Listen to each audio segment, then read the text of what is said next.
Los Alamitos is averaging 51 points a game, average margin of victory of 40 points, but they get their real first test this week. Mater Dei is looking for that first win, and La Habra, maybe they're finally going to beat a Pac-5 team this week. Hello again, everybody. I'm Steve Fryer here at OCVarsity.com for our Gridiron show. It is week 4 here with Dan Albano in the beautiful palatial Orange County Register offices. Dan, let's take a look at this week's games. Let's start with one that I think is the game of the week, and that's Santa Margarita against Los Alamitos. Los Al has been blowing people out, Dan. You know, like I said, 40 points a game. Really haven't played anybody too challenging at all. But now they get Santa Margarita. Santa Margarita's got a couple issues. They're missing a couple guys, including River Craycraft.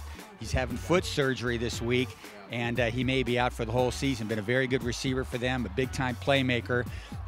Myself, looking at this game, I think even without him, I think Santa Margarita, because the schedule they've played, you know, Tesoro and Tribuco and teams like that, they're more ready for this sort of thing than Los Al is, and just overall might be the better team. What's your take? Yeah.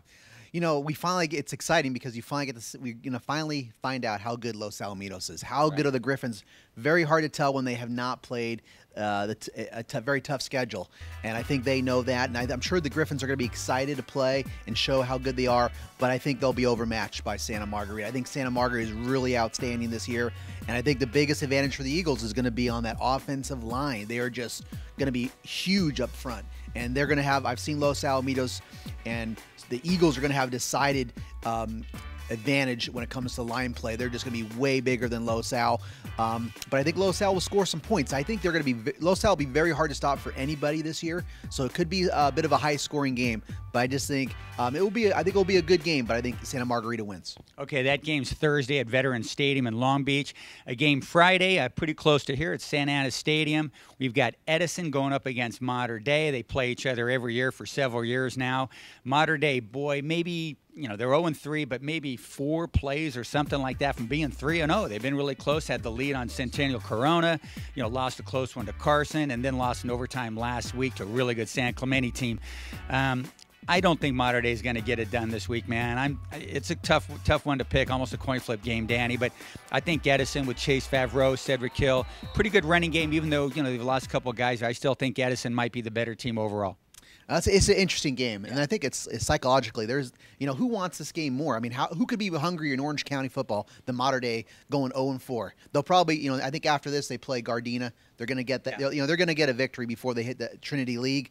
But and then for Edison, this is a huge game too. I mean, they're coming off a loss to Servite. They have their bye week next until they then they play Open Sunset League with Los Al. This is a huge game.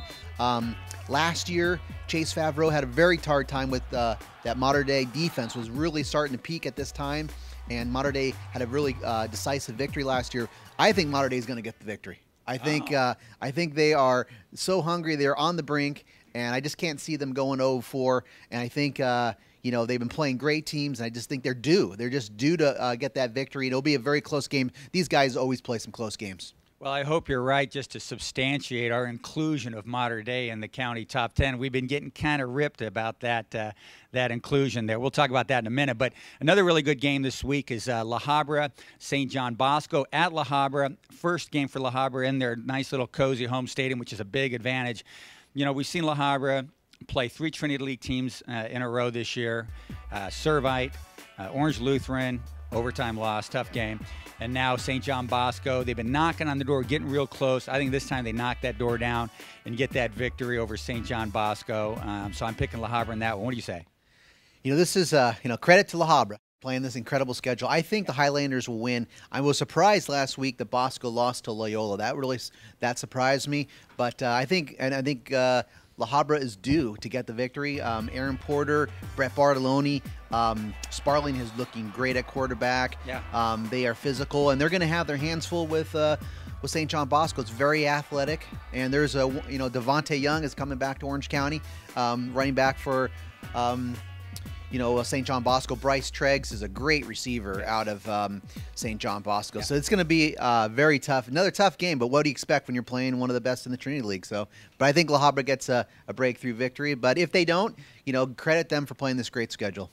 A quick question for you, Dan, a topical one. We mentioned it briefly. Is Mater Dei in the top 10. We have 10 people who vote on the top 10 panel, myself and you, included among the 10. 8 of us have included Mater Dei in our top 10, even though they're 0-3. My thoughts are they're coming pretty darn close against some pretty good teams. I don't see a team that's not in that top 10 that would beat Mater Dei, in my opinion. What's your take on that one? It's interesting debate. The bottom line is wins and losses sometimes. That's a big factor, I should say. But then who you're playing and how the flow of the games are and the score of the games do matter. I mean, Mater Dei has 3 losses. I think the combined total is 19 points. So we're talking about 6 points a game. Some games are going right down to the last play or overtime. But, if in my opinion, if they do lose this game, at 0-4, it'd probably be time to start looking at. I've been voting, somebody else, and they wouldn't get my vote for top 10 if they lost this game. I'll go along with that one with you, Dan. And we've got a good debate going on about that at OCVarsity.com, where we're also going to have coverage of all these games. We've mentioned so many other great games. I think you're going to be with me at Mater Dei Edison on Friday over there. We'll be doing our updates. So many good things at OCVarsity.com. Our man behind the camera, Magic Man Jonathan Khamis. Great job with the Tough Knocks program that he's been doing every week with Santa Margarita. Now Edison has joined that group. It's a really good series. Very professionally done. Looks awesome. I think you guys should check it out here at OCVarsity.com. It's going to be another big week of football here at OCVarsity.com, where we've got you covered.